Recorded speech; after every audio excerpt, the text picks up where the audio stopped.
All right, so this one says, identify the smallest angle between the vectors and label it theta. We got to determine the measure of theta from the markings on the circle. These particular circles are marked every 30 degrees and every 45 degrees. So if we just go around the circle, this is 0 degrees, 30, 60, 120. So, okay, so the angle between A and B is theta, and it's 120. All right, if we kept going, we'd have 150, 180, 210, 240, 270, 300, 330. Okay, so then not only is every 30 degrees marked, but every 45 is as well. And 315, okay. All right, now we want to find the dot product of A dot B. This is a unit circle, so the length of each vector is 1. Now we can use the dot product formula. This will give us just a single scalar number, and that's what the dot product returns. Like, even though the inputs are vectors, the output is just a single scalar number. So we want to do A dot B will be the magnitude of A, which is 1. Okay, that's just the length of A. And then we have to get the length of B as well, and then multiply that. And then we use the cosine of the angle between them. So in this case, it would be cosine of 120. So 1 cosine of 120, negative 1/2. Okay, so what is the meaning of it?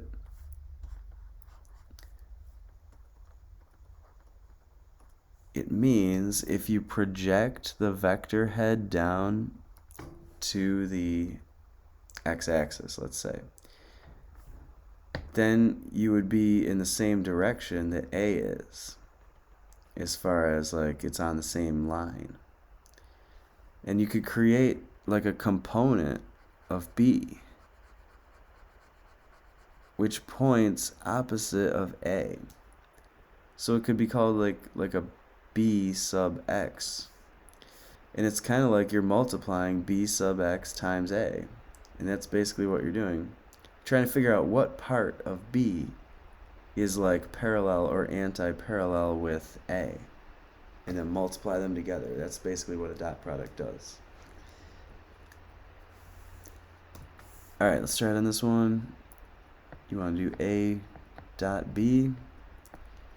So you're going to get A is 1, B is 1, and now we do the cosine of the angle between. So what's the angle between? It's actually 180.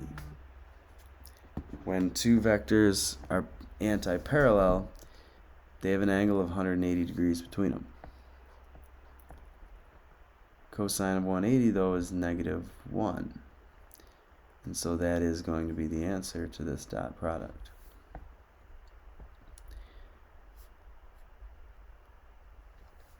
All right, here we're going to have 1 times 1 times cosine of the angle between. So what's the angle between? You actually don't go around the outside. It's a convention that the angle for the dot product should be between 0 and 180. Inclusive, like it could be 0 or it could be 180. This is going to be a 60 degree angle between them two. So I would do that.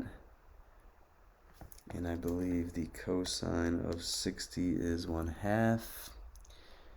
So that is our answer. Once again, what's the meaning? It would be like projecting that vector onto the other vector and then creating a component of one of the vectors. And then you'd basically multiply the red here times A. And what do you get? Positive 1/2. Over here, though, it would be 1 times 1 times cosine 135. That would be the angle between them. And if you did that, you'd get negative radical 2 over 2. So what's the meaning? It would be like taking B and projecting it and then multiplying that result, that bx times a, and it's going to be a negative because they're in opposite directions. That's the idea. All right, there's a few more here. Let's see, we'll get 1 cosine of the angle between them being 120. So I think that's going to be, negative 1/2. The angle is obtuse, and that's why it's negative. Over here, we'll get 1 cosine of 30 degrees between these two. So that's going to be radical 3 over 2, actually.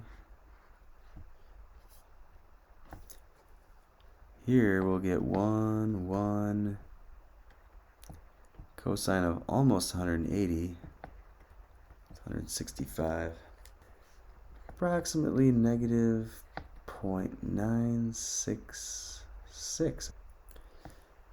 So almost negative 1. And then here you'd get 1 cos 15, which is positive 0.966.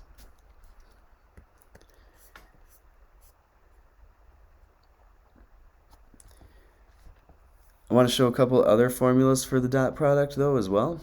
The one I just did above was just one way to calculate it.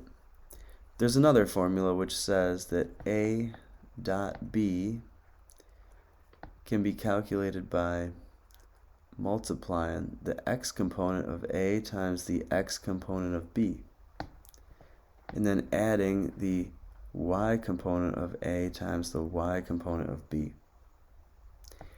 So in some circumstances, using this formula of AB cos theta is best, but in some cases, using this one is actually more convenient.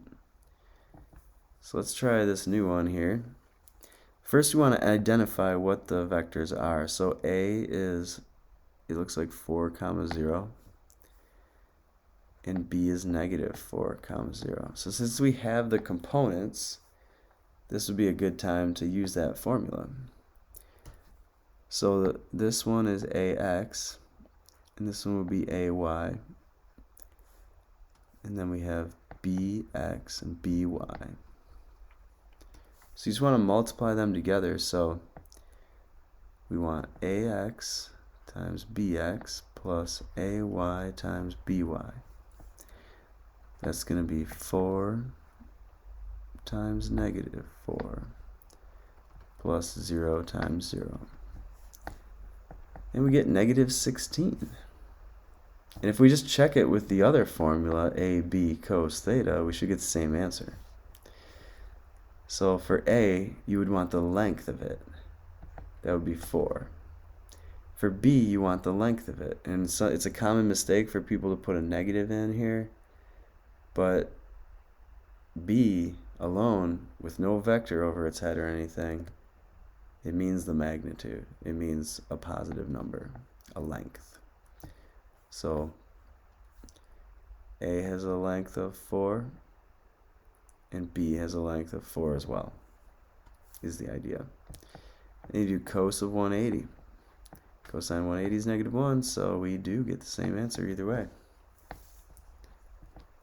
All right, that formula is really helpful for this vector, because here's why. You know that B is 5, 0, and you know that A is 3, 4. But it would be tough to find the length of A and find the angle between them. You'd have to do a lot of different trigs and magnitude and stuff, and it's just not as convenient. So I'd rather use this formula. So, okay, we get, let's see, AX is going to be 3. That's this. BX is 5. AY is 4. And BY is 0. So, isn't that interesting that we have 3 times 5 being the calculation that gets done? Why? Because it would be like dropping A down and creating a new vector AX, which is a component of A, and we're basically multiplying AX times B here, because B is all in the X direction.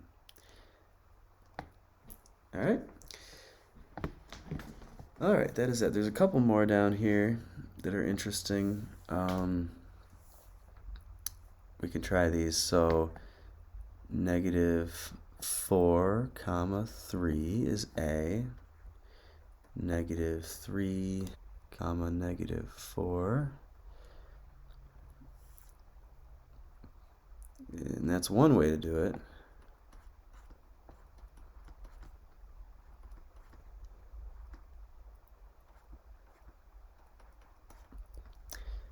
That comes out to 0. What's another way we could calculate it? Well, we could use the AB cos theta formula. Turns out that the angle between them is 90. And so you'd have 5 times 5 times cosine 90, which is 0. All right, and then how did I know it was 5? Because it's a 3, 4, 5 triangle. You just do A equals square root of 3 squared plus 4 squared. So A is 5. And B is 5 as well. Over here, we could do it from the coordinates. So you've got 8, 8 and -4, -4. -4 times 8 plus, it'll be -4 times 8. They're anti-parallel. -64 would be the result there. Sometimes we're going to want to do dot products in 3 dimensions as well. So these are more of a concept question than anything. We can extend the formula to involve 3 components though. We could do AX BX plus AY BY plus AZ BZ.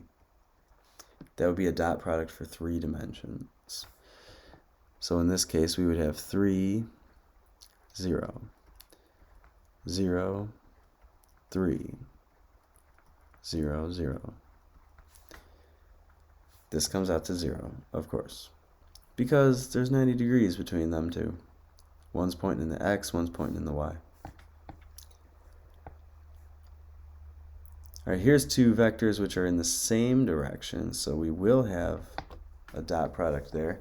It's going to be as simple as just 2 times 6, because they're parallel. So it's 12.